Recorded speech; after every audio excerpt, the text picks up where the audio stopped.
গায়ে থাকি, সেই আমাদের একটি মাত্র সুখ। তাদের গাছে গায়ে দোয়েল পাখি, তাহার গানে আমার নাচে বুক। তাহার দুটি পালন করা ভেড়া ছুড়ে বেড়ায় মোদের বটমূলে। যদি ভাঙে আমার ক্ষেতের বেড়া, কোলের পরে নি তাহারে তুলে। আমাদের এই গ্রামের নামটি খঞ্জনা, আমাদের এই নদীর নাম অঞ্জনা। আমার নাম তো জানে গায়ের পাঁচজনে, আমাদের সেই তাহার নামটি রঞ্জনা। দুইটি পাড়া বড়ই কাছাকাছি, মাঝে শুধু একটি মাঠের ভাগ। তাদের বনের অনেক মধুমাছি, মোদের বনে বাঁধে মধুর চাক। তাদের ঘাটে পূজা জবা মালা ভেসে আসে মোদের বাজার হাটে। তাদের পাড়ার কুসুম ফুলের ডালা বেচতে আসে মোদের পাড়ার হাটে। আমাদের এই গ্রামের নামটি খঞ্জনা, আমাদের এই নদীর নাম অঞ্জনা। আমার নাম তো জানি না এই পাঁচজনে, আমাদের সেই তাহার নামটি রঞ্জনা। আমাদের এই গ্রামের গলি পরে আমের বলে ভরে আমের বন। তাদের খেতে যখন তিসি ধরে মোদের খেতে তখন ফোটে শন। তাদের ছাদে যখন ওঠে তারা, আমার ছাদে দক্ষিণ হাওয়া ছোটে। তাদের বনে ঝরে শ্রাবণ ধারা, আমার বনে কদম ফুটে ওঠে। আমাদের এই গ্রামের নামটি খঞ্জনা, আমাদের এই নদীর নামটি অঞ্জনা। আমার নাম তো জানে গায়ের পাঁচজনে, আমাদের সেই তাহার নামটি রঞ্জনা। আগুন মানে রাগুনি নয়, ঠাকুর মানে রবি, রবি মানে রবি ঠাকুর, তিনি বিশ্বকবি। আজ আমরা রবীন্দ্রনাথ ঠাকুরের লেখা এক গায়ে কবিতা দিয়ে আমাদের অনুষ্ঠান শুরু করলাম। রবি থেকে কবি। ছোটবেলা থেকে কবিতা মানে আবোল তাবোল, আর আবোল তাবোল মানে সুকুমার রায়।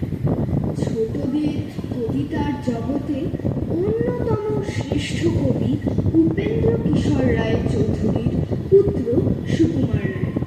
তার লেখা কবিতা ফসকে গেল আমাদের পরবর্তী নিবেদন।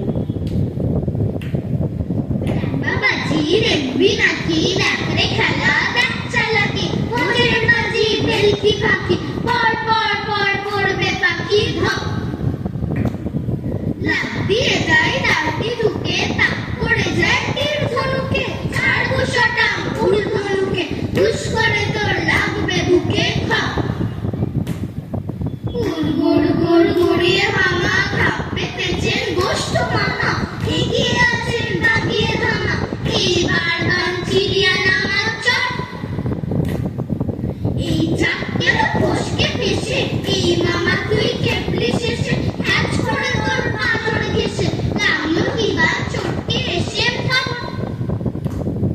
সুকুমার রায়ের মতন আরেক ছোটদের কবি ভবানী প্রসাদ মজুমদার। তার লেখা কবিতাগুলো আমাদের অনেক আনন্দ দেয়। আমাদের পরবর্তী নিবেদন কবি ভবানী প্রসাদ মজুমদারের লেখা মজার কবিতা পিঠেলজি। পিঠে নিয়ে রিসার্চ করেন প্রদীপ পাবন শেঠ। এ বছরে পাটনা থেকে পেলেন ডক্টরেট। আজকে পিঠের ফসকা কেন দেহে কষক গর্ত? কোথায় পিঠের জন্মভূমি, স্বর্গ নাকি মর্ত? পাটিসাপটার নামটাকে কে করলো আবিষ্কার?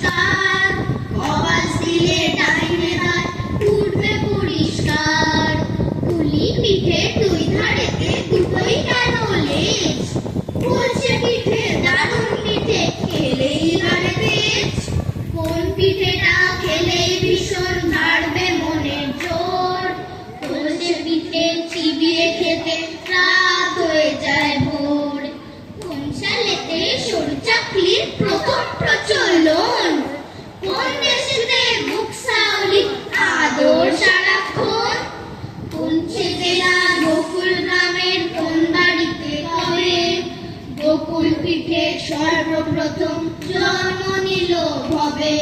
কষের দুধে কষক পুলি ফুটবে কত ঘন্টা, হিসেব মতো মিলিয়ে নেবে তিথি এবং ঘন্টা। পুর কিসে হয় পুলি পিঠে কিংবা পাটি সাপটার, পুরটা কখন ফুটতে হবে বিফোর নাকি আফটার? পৌষ পার্বণ উৎসবটার কোন সালেতে শুরু, সর্বপ্রথম পাউনি বাঁধেন বিজ্ঞাপন গুরু। ভাজা ভিজে শুকনো সরস ভিজে কষো চাঁদ, চাল পুলি আর মিষ্টি পুলির মধ্যে কি তফাৎ?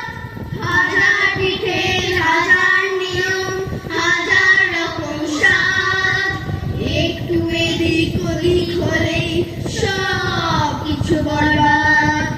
এমনি করে তথ্য লিখে পথিত পাবন শেঠ বিশ্ববাসীর মুন্ডুগুলো করে দিলেন হেট। ফিলোসফিতে লিটারেচারে ডিলিট, পিঠে থিসিস লিখে ডিগ্রি পেলেন ডিপিট, ডিগ্রি পেলেন ডিপিট, ডিগ্রি পেলেন ডিপিট।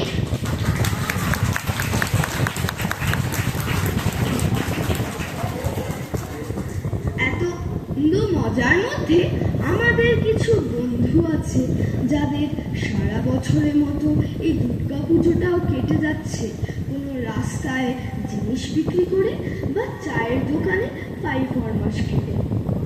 স্কুলে যাওয়া হয়তো তাদের অনেকেরই সম্ভব হয় না, তাই তাদের কথা ভেবে আমাদের শেষ নিবেদন কবি সুমনের লেখা পেটকাটি চাঁদিয়াল।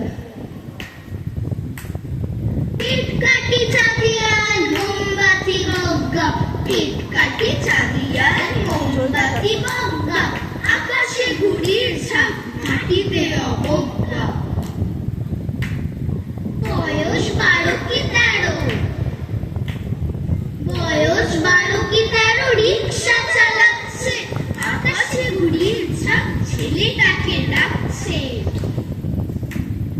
বয়স 12 কি 13, বড় জোর 14, রিক্সা চালাতে শিখে নিয়েছে সে সদ্য। ছেলেটার মন নেই প্যাডেলে বা চাক্কায়, ওই তো লেগেছে তার চাঁদিয়াল বজ্ঞায়। সামনে বামান যায় বজ্ঞা বোকাটা, ছেলেটা চেঁচিয়ে ওঠে এই নিয়ে আড্ডা। সবার বাবুটি ভাবে দেরি হয়ে যাচ্ছে, লিচু ছোড়াটা বড় আস্তে চালাচ্ছে। আরে এই ছোড়া, আরে এই ছোড়া মলো যা, আটটা তো তোর কি? সবার বাবুটি দেন রেগে রেগে হুমকি। বাবুর খ্যাকানি শুনে সম্বিত ফিরে পায়, ছেলেটা যে করে হোক রিক্সা চালিয়ে যায়। এ কিশোর পারবে কি এই বোঝা টানতে? এই বাবু কোনদিন পারবে কি জানতে, যে ছেলেটা প্রাণপণে রিক্সা চালাচ্ছে মুক্তির ঘুড়িটাকে খবর পাঠাচ্ছে, মুক্তির ঘুড়িটাকে খবর পাঠাচ্ছে, মুক্তির ঘুড়িটাকে খবর পাঠাচ্ছে।